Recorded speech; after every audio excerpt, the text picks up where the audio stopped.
Good day, stats students. So today we're going to go over section 3.2, and which is regression analysis. Now I've changed my microphone so you won't hear that clicking noise like you heard in 3.1. Sorry about that. So hopefully we won't hear that in future presentations. So regression analysis, what exactly is regression analysis? Well, regression analysis is used to examine the relationship between a quantitative response variable and one or more explanatory variables. And so let me give you an example because we're going to use this example a little bit later on in the slide. Is that, or one of the future slides, is that let's say that you're buying a house and you're trying to predict the value, the price of a home, what it should be. And so, you think about it and you go, boy, there's a lot of things that go into the price of a home, such as what? Its location, two, maybe the size of the home, three, how big the size of the lot is that it sits on, maybe the condition of the house, number of bedrooms, number of bathrooms, the condition of the roof, so on and so forth. All those things go into the price of a home. Okay, so you could go ahead and put all those in there. So notice that here we have one or more explanatory variables. Okay, and even notice there that we were talking about location, which is not even quantitative. Okay, now, and you can actually put that into the model. Now, we're not going to get that sophisticated here. Okay, we're going to just learn the basics. Learn the basics, and the basics is what? That we have two variables that are both quantitative, and we want to see if there's a relationship between them. Okay, that's where we're basically going to stick with. Okay, we'll extend it a little bit later on in the semester, but for right now, just learning regression, that's what we're going to stick to. Okay, so let's go back to our model where we have our scatter plot of our latitude and average January temperature, and there's the data to the right. Okay, what we're going to do is we're going to call this line the sample regression line. And believe it or not, later on in this presentation, there's even another name that we're going to give it. So we're not going to call it the trend line anymore. We'll call it the sample regression line. Okay, so this is the regression line that's created from the sample data. And there's another name that we could give it, and they're synonymous with one another. Okay, there's just benefits to calling it different things depending on what you're talking about. Okay, for right now we'll call it the sample regression line. Well, since we're talking about an equation of a line, we should talk about what we normally see in algebra with regards. And so we've seen y is equal to mx plus b, right? And so, excuse me, slope is m, but I don't want you to concentrate on the symbol because unfortunately we're going to change the naming convention here in a little bit. What I do want you to concentrate on is this. Pay attention to this one, okay? That the slope is always being multiplied by x, okay? Slope is always multiplied by x. That's how you can identify it in an equation, okay? And that oh, here's a line. Which one's the slope? Which one? Well, that the slope is always being multiplied by x. How about the other guy? Y-intercept, right? Yeah, we normally refer to in algebra as b, okay? And that guy is not being multiplied by anything. So you can identify the y-intercept that way. It's not being multiplied by anything. Slope is. Slope is being multiplied by x. Now I have to apologize here. The reason why is because in statistics we actually flip these two ideas. And there's a reason for that. Let me get to it. Okay. So in stats we have y is equal to the y-intercept plus the slope times x. Okay. And here's the naming convention. Is that we have y is equal to b0 plus b1 times x. Now, why do we have this b? Why do we change the naming convention? Why did we flip them around? And so on and so forth. Well, our example with the house can help us. Okay, remember I told you that there's a lot of explanatory variables that we can put onto our model, such as location, size of the house, size of the lot, so on and so forth, right? So we can put all those into the model to help us understand why.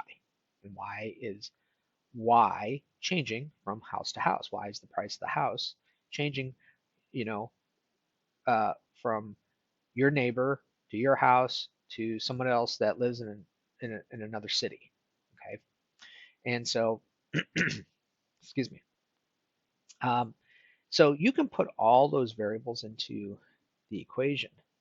Okay, you can put all the, and so here's the thing, is that when you put all that stuff into the model, the computer is going to give you a slope for each one of those explanatory variables. So notice my equation now. We got y is equal to the y-intercept plus the slope times x1 plus another slope times x2 plus another slope times x3. And so each one of those explanatory variables gets a slope. And so when we put it into the computer and it spits the stuff out to us, we want all the slopes put together. Okay. The only way to do that is to flip the y-intercept and the slope around versus what we see in algebra. And put the y-intercept first and all those explanatory variables after. Okay. And then we change the naming convention to B1 because we could have all kinds of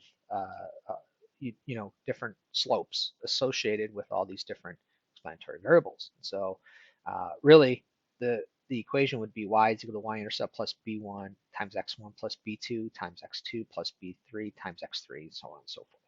Okay, so we just got to get used to the naming convention. Things got flipped around. But if you keep in mind, slope is always being multiplied by x, that should not fail us. So let's say that we put our data into StatCrunch, and so I went ahead and did that. And we go to Stat, Regression, Simple Linear. Now, why do we call it Simple Linear here? Why did I go to that? The reason why I went to that is that simple means that we just have one explanatory variable.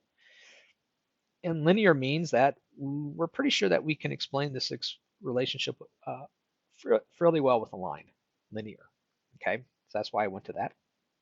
So we have the x variable I threw in latitude, y variable is average January temperature, and I went and hit compute. Guess what comes out? We're going to talk about the stuff in the middle and the bottom in another chapter. Okay, I just want to kind of concentrate at this stuff at the top. Okay, and so in this chapter, I believe we're going to talk about this stuff in the middle here. Okay, specifically in this section, and right now we're going to concentrate on that equation right there. That is the sample regression line. Okay, so we got average January temperature is equal to 137 minus 2.73 times latitude. That means that average January temperature must have been the y that we put into the equation. We got 137. That's not being multiplied by anything. That's the y-intercept. Okay. And by the way, if there's a sign there, such as, let's say, instead of negative 11, well, a negative 11 would be the y-intercept then. We would capture the signs. And then we have a negative 2.73. That would be the slope. Again, capture the sign on the slope. Okay.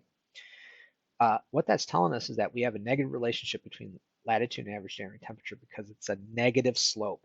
So as latitude increases, average January temperature is going to do what? It's going to decrease. Okay. Let's concentrate a little bit more on this. Okay. In that, well, what are we going to use this equation for? Well, one of the biggest things that we use the sample regression line for is predicting values for y for a given value of x. Okay, so in this case, we can use the sample regression equation to predict the average January temperature y for a city that wasn't in our data. Okay. So for example, we could go ahead and predict the average January temperature for Nashville. Okay, we can predict the average January temperature for Nashville. So Nashville wasn't in our data, but we could go ahead and use our equation to predict its average January temperature. Well, what are we going to need? We're going to need Nashville's latitude. Okay, basically what we're saying here is that for a given latitude, all right, for a given latitude, what would we predict for that particular city's average January temperature? Okay, so Nashville's latitude is 36, so we go ahead and put 36 into the equation. Okay, so there we go. We went ahead and put 36 in for latitude. We came up with 38.72 degrees Fahrenheit. So the math is easy, and you've done this hundreds of times. Normally you would work with y is equal to, and you would put in a certain value for x, right? Well, that's all you're doing here. You put in a certain value for x, okay? You get what the Y value would be. Okay, so it's nothing difficult. Okay, but what I do want you to pay attention to is that notice that we put a hat over the average generating temperature. That's supposed to be a hat. It kind of got spread out a little bit from the graphics. Sorry about that. Uh, so that's why I wrote this line right here that I have here y hat in regression. And so we use y hat elsewhere in statistics. Okay. But in regression analysis, if you see a y hat, we are showing that we just predicted a value for y using the sample regression line. So y hat is a prediction from our regression line. Okay, keep that in mind because we're going to see that again later on in this presentation. Okay, so you could go ahead and look up, say, I don't know, you could go ahead and look up Akron's uh, latitude, put it in the equation, and you can come up with its average generating temperature based upon our sample regression line. Okay. By the way, I looked up Nashville's actual average generating temperature and turned out to be 37.5 degrees Fahrenheit. So what do you think? Do you think our equation did a pretty good job um, at predicting Nashville's average generating temperature? Seems like it, right? Here's the thing is that we get to evaluate how good our model is later on. Okay. We have to slowly get there though. Okay. We have to slowly get there. All right, let's move on. This is a good time to talk about that. We talked about this a little bit before, is that deterministic relationships, the value of one variable can exactly determine the value of the other variable. So for instance, if you put in a bucket a certain amount of volume of water, you know how much that water weighs because there's a direct relationship between volume of water and how much it weighs. Okay. Here we're doing statistical relationships, okay? And so our ability to predict depends on the amount of natural variability from the overall pattern. So if there's a lot of variability, we're not going to be great in predicting. Less variability, we're going to be better at predicting values for y, okay? So just to give you some scatter plots that might help us understand, this would be a deterministic relationship. And to be honest with you, we can't even use statistics here. We would probably just have to go ahead and use algebra. All the dots are exactly on the line. There's no deviation from there whatsoever. This would be deterministic. These two right here would be statistical relationships. Okay. Now, the one on the left, I think we have talked about this before. The one on the left, there's not much variability there, is there? And so the one on the left is going to be better at predicting values for y than the one on the right, because the one on the right has more what? Variability around the line. So again, we'll figure out ways of determining how good our model is later on. But certainly with scatter plots, that's our first step. Okay. Now there are limitations to making a prediction for y with a regression equation. And the thing that I have to emphasize is that we should not extrapolate. We should not extrapolate. And so what is extrapolation? Let me work with the example that I've been working with, and it'll help us, I think. So let's use latitude and average generating temperature with our example here. And so our data, x, latitude, went from what, 26. So notice Miami, take a look at the data here. Miami's latitude is 26. That was the lowest latitude that we had. The highest latitude was at the bottom, Duluth, at 47. So our data for x went from 26 to 47, okay? And what extrapolation is that we would go ahead and make a prediction for average generating temperature, okay, that was outside of 26 or it was outside of 47. So in other words, maybe you've gone to, say, Key West. Key West is pretty far further south than Miami, okay? I didn't look up its latitude, okay, but it's pretty far south, okay?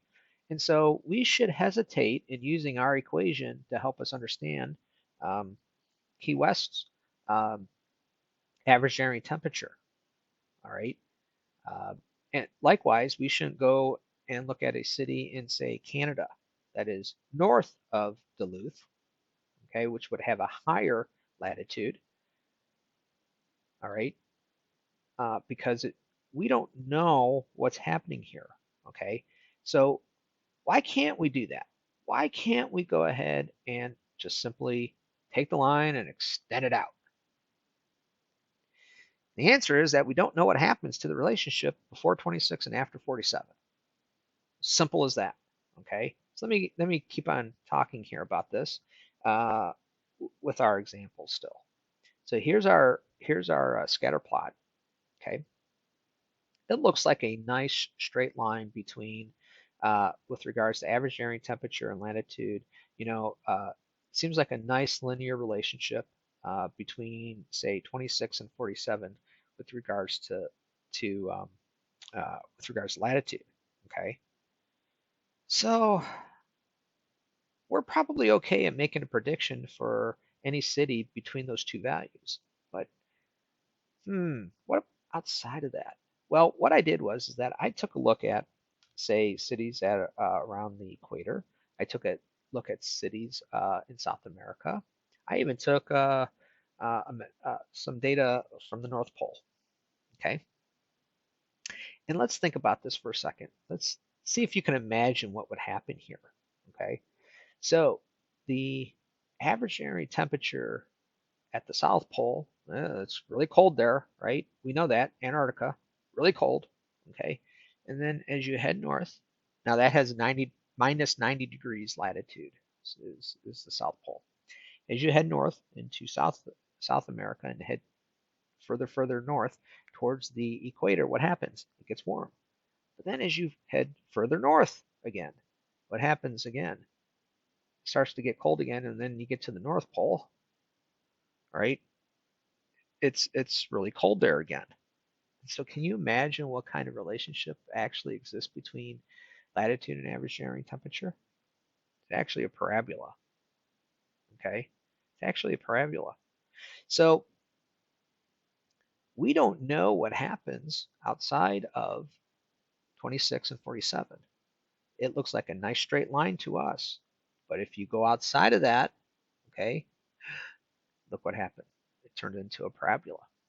Okay, now what I have to emphasize is that this does not invalidate our original model. The model is still good for predicting uh, average varying temperature between latitudes from 26 to 47. It's a nice straight line. The model looks really good. Okay, very little variability. Okay, that's doesn't invalidate what we did here.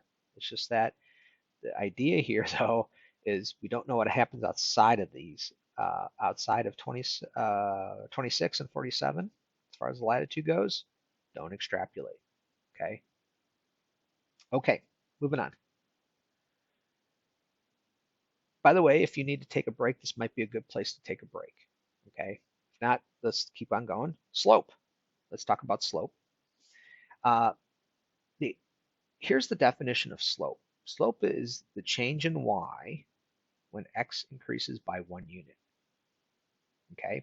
Uh, for some reason, a lot of high school teachers, math teachers, haven't emphasized this. Well, the this is the definition of slope. The change in y when x increases by 1. Okay. So let me give you an example, but with simple equation here. So let's work with y is equal to 2 plus 5x. So let's say that we put a 2 into our equation for x. Okay. What are we going to get for y? We're going to get 12, right? No big deal, right? Well, let's go back to the definition here. The definition says, let's go ahead and increase x by how much? 1. So we're going to take x from 2 to 3. We're going to increase it by 1, put it into the equation, and see what happens. So we put 3 into the equation. We get a y of 17. Well, how much did y just change by? Y just changed by what? A plus 5. And why did it change by a plus 5? Because that's what the slope was. Okay? So without even doing much math here, all right, let's say that we increase x again from 3 to, say, 4. Okay? Don't put it into the equation, though. We should already know what y is going to turn out to be. If it was 17 before, it's going to increase by 5 again. It's going to go up to what? 22. So notice that once you put it in the equation, you get 22. Y goes up by 5. Okay, so that's what the slope is telling us. Okay, now slope in statistics with regards to the regression equation describes the average relationship between x and y. Okay, so slope is really, really important. It's telling us the average relationship between x and y. When x changes by 1, actually I shouldn't just say changes, but when it increases by 1, how much is y going to change by? Is it going to go up? Is it going to go down? And by how much? Okay. So let's go back to our equation. There's our equation. We know that our slope is a negative 2.73. Okay, so we got a negative 2.73, so we know as latitude increases, average January temperature is going to do what? It's going to decrease, but by how much? Now, here's the thing: is that slope is a rate. Okay, and certain rates make perfect sense to us. For example, miles per gallon. Okay, miles per gallon. Uh, so what is that telling us? Is that how many miles can we travel as we burn through 1 gallon of gas, right? Or how about miles per hour? How many miles can we travel going at a certain speed per hour? Okay, and so uh, some rates make perfect sense to us. Okay, but some rates can be a little funny, such as how about if I said dollars per child? And you're going, Doug, are we selling kids on the black market? Of course not.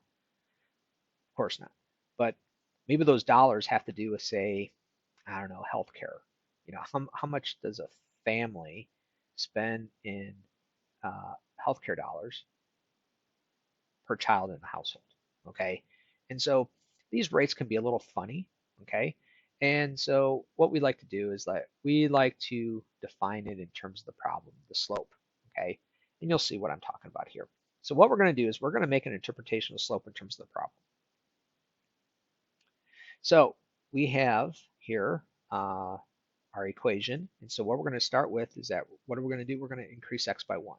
So let's go ahead and do that. So as latitude increases by 1, so as we increase x by 1 what? We have to have the units correct here, by the way. Units mean everything with regards to slope, okay? And the units for x, latitude, is degrees on the earth, okay? So are we further north or further south, okay? So here, when we increase x by 1, as latitude increases by 1 degree on the Earth, that means we're heading a little bit further north on the globe. Well, what's going to happen to average January temperature?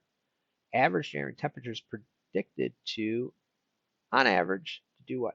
Decrease, okay? On average, it's going to decrease. Why decrease? Because we have the negative sign. By how much? By 2.73, and you got to throw the units of y on there. What's the units of y? Degrees Fahrenheit. So as we head north a little bit, it's going to get a little colder. And the interpretation of the slope tells us exactly by how much. Okay. Now, sometimes that can be a little confusing. So we'll go through another example. Uh, I'm sure some of you have been waiters or waitresses. What is your tip generally dependent upon? Well, first things first is that usually there's sort of like a baseline that people start with. And that baseline is usually around what, maybe 15%. And so 15% of what? The bill. So in other words, a bill of $100, you would expect more of a tip than, say, a bill of $30. Okay. And so let's say that we put some data into the computer and it gave us this equation. Tip is equal to a negative 0.29, remember that's the y-intercept, plus 0.16, that's the slope, okay, times bill. And both the tip and the bill are in terms of US dollars, all right? So what is this telling us? Well, in general, this isn't role specific, but in general, as the bill increases, what's going to happen to the tip? The tip is going to go up, okay? So the interpretation of the slope here would be the following. Nope, there's a slope, sorry. So the interpretation of the slope would be the following, Okay, as the bill increases by how much? One what? $1.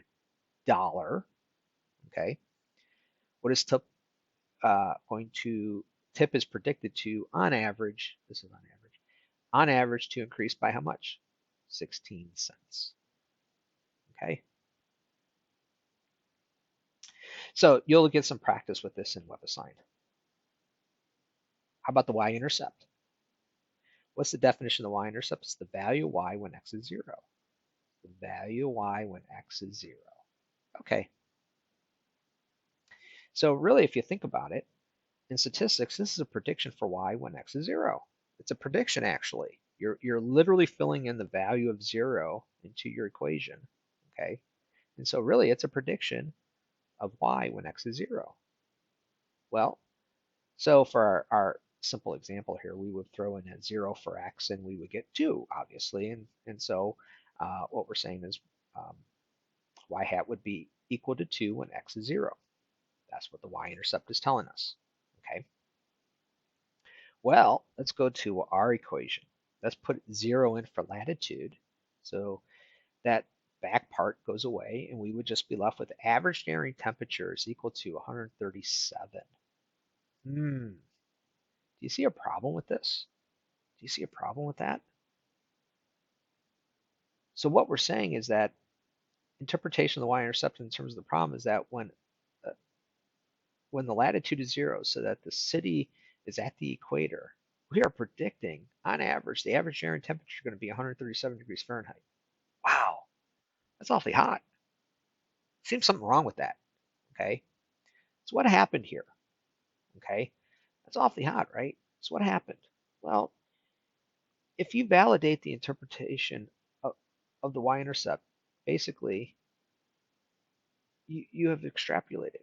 So if you're saying this interpretation of the y-intercept is really good, and we should just say that that means a city that sits at the latitude of 0 sits at the equator, that its average ambient temperature is going to be 137. Basically, you have extrapolated. Let's think about this for a second. Why? How did that happen? Well, remember the actual relationship between x and y is. It's a parabola, right? Our 10 cities. Let me.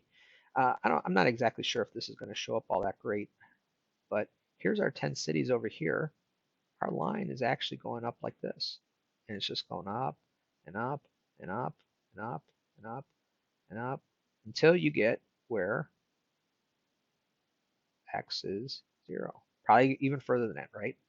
And so when it eventually crosses this axis right here, that's at the point where we see the, what was it, 137? Yeah, 137. Okay, and so um, so we got to be careful in interpreting the y-intercept. Okay, and so in order for the interpretation of the y-intercept to be valid, we have to have in our data values around 0 for x. And did we have that here? No. We had latitude of 26 to 47. Is it anywhere around 0? No. Okay. So, yeah, we can interpret the y-intercept, but to say that it's valid is a whole different thing. And we really need data around the value of 0 in order to have a good interpretation of the y-intercept. Okay, and make it valid, that interpretation. All right.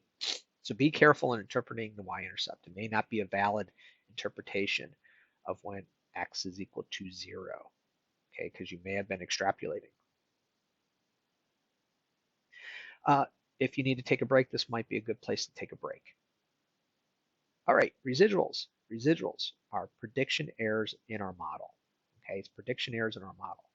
And so what exactly are we talking about? Well, let's say that here's our observations. Here's our sample regression line. Notice, does our sample regression line go through all the dots? No, they don't. And actually, probably if we looked at it really close, our sample regression line doesn't go through any of the dots exactly. Okay, it comes close to some places, but not exactly. And so that's what we mean by errors. Okay, is that our model isn't perfect. Okay, it's pretty good, but it's not perfect. All right, we have to realize that, and we have to analyze how big of a separation that we have. Because remember, we talked about this before, is that basically these residuals, what you're going to find out is helping us understand the variation around the line. Okay, so for example, let's say that we concentrated on just that observation for right now. Notice our line did not go through there. So how much variation was there then? Well, how much variation was that distance from that point down to the line? That's a residual. Okay, let's concentrate on another observation. Let's say this one right here. Okay, what would be the residual there? Well, it would be the distance from that point there to the line. That would be the residual. Okay, so each one of these observations in our data set has a residual associated with it. Okay, and as you can see, we probably want these residuals to be fairly small. Okay, and I'm gonna repeat that question later on. Okay, um, but anyways, let's think about this. Is that with regards to residuals, we're gonna have positive residuals. Anytime the observation is above the line, positive residual. Anytime it's below the line, negative residuals. Okay, and you're gonna have that every uh, regression analysis. You will have positive and negative residuals. Okay. So let's say that we go ahead and calculate what would uh, these residuals. It's a fairly simple calculation. It's y minus y hat. Remember what y hat is? That is a predicted value from the regression analysis. Okay. And so let's go back to here, back to our dot here. Okay. Whatever this value here is for x, it looks like it's about what, maybe like 16 or so. Okay. We're saying, well, what is the value right here? Okay. And what is the value right here for y? Okay. And how big of a distance that is that? So we'll see. So let's say that we go ahead and calculate the residual for Cleveland. Okay. So here's our data again. And we know that the latitude for Cleveland is 41. Okay. We're going to need that bit of information.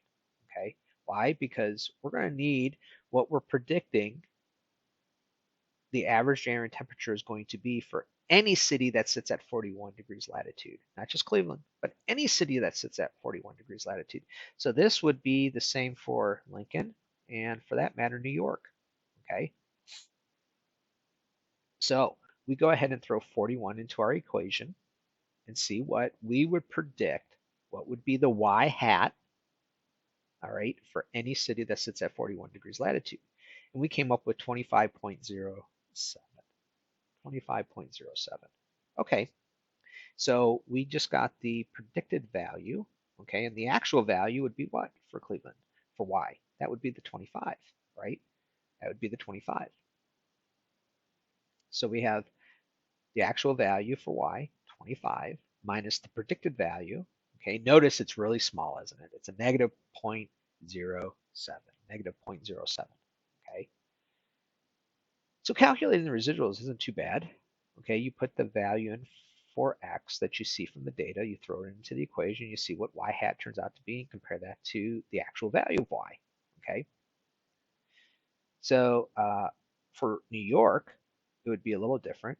Okay, because the for New York, the average January temperature there is 32. So we for its residual would be 32 minus the 25.07. Okay, all right. Graphically, this is what we're seeing. Okay, here's Cleveland. Okay, and for that matter, Lincoln, Nebraska. Okay, in the red circle here, notice it's just below the line, right? Just below the line. And notice right above that at 32 degrees, that for an average January temp, that would be New York. Okay, and so its residual is a little larger, okay, in magnitude. All right. So question for you, I already mentioned this, but do we want the residuals to be small or large in magnitude? Well, I think we would want them to be small. The smaller the residuals, the better the model is at predicting the values for y because we have less variation in our model.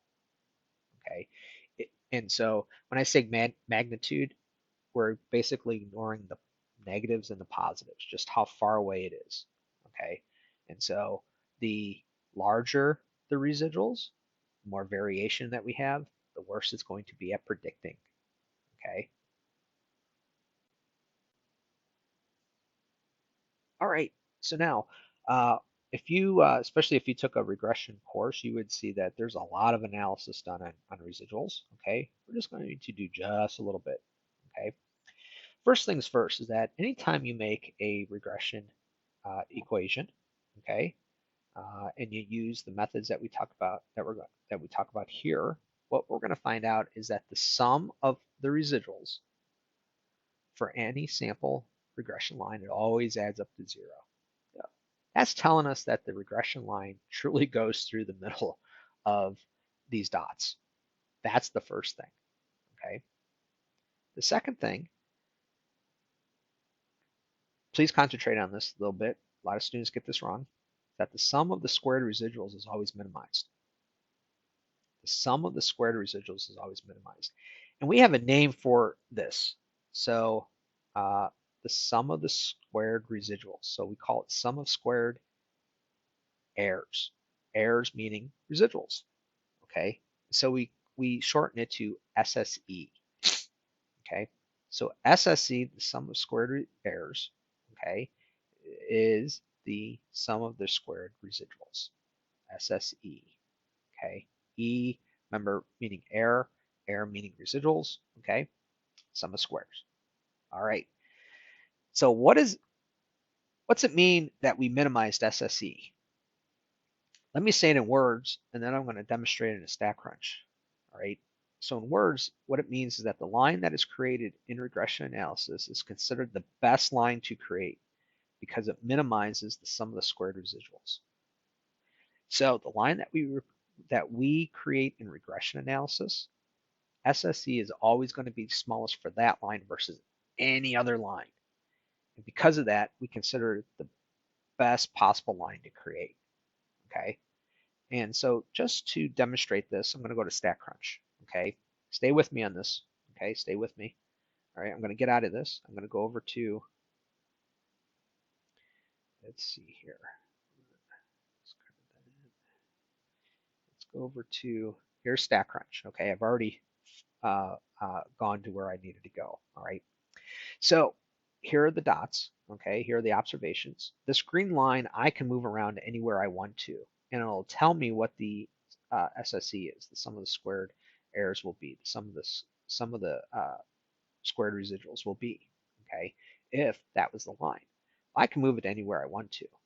So let's say that I say, oh, I think that this really truly is the best line that I could possibly create, meaning that it truly goes through the middle here.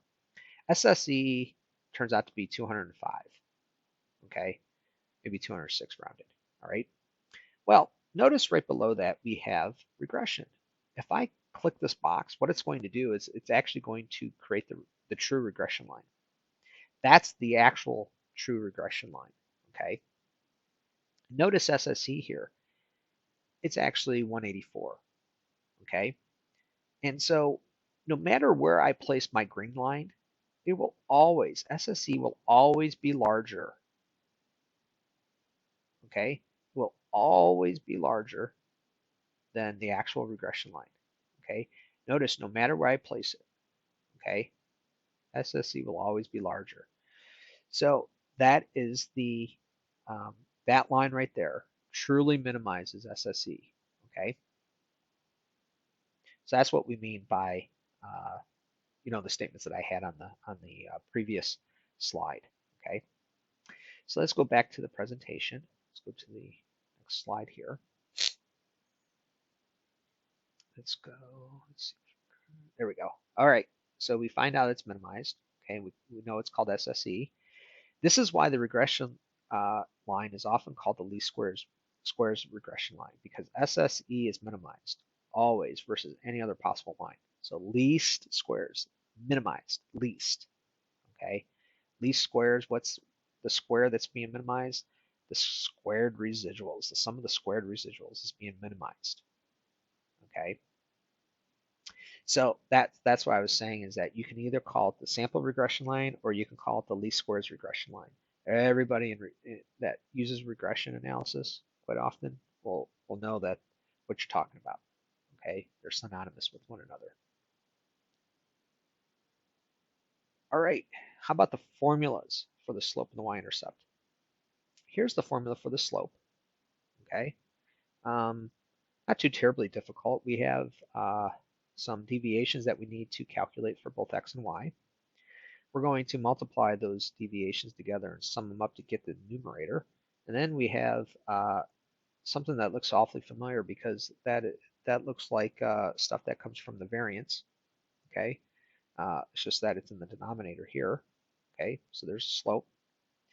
To figure out the formula for the y-intercept b0, okay, b sub 0, we use the fact that every least squares regression line will go through the point x bar y bar. Okay, every sample regression line will go through x bar y bar. Okay, so if we substitute y bar for y and x bar for x, okay, that's what we get. And then we do a little bit of algebra. Okay, what are we going to get for b sub 0? B sub 0 is equal to y bar minus the slope times x bar. Okay, so how about we go ahead and calculate the slope and the y-intercept, but for some simple data. Okay, so here's some data.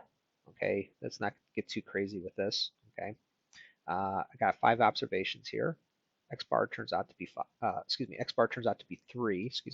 Y bar turns out to be 4. And I think the very first thing that we're going to have to do is create our deviations. Let's do the deviations for x first. Hopefully we're used to doing that because we did it with the sample standard deviation. We also have to do this for the deviations for y. Okay, so we got to take our y sub I minus y bar. Okay, so like 8 minus 4, 6 minus 4, 4 minus 4, and so on and so forth. Okay, then we have to take and for each one of these deviations, we have to multiply them together. So I've done that in this column. So I took the negative 2 times the 4, negative 8, negative 1 times 2, negative 2, so on and so forth. Then we have to take those multiplied deviations and add them up, right? Add them up.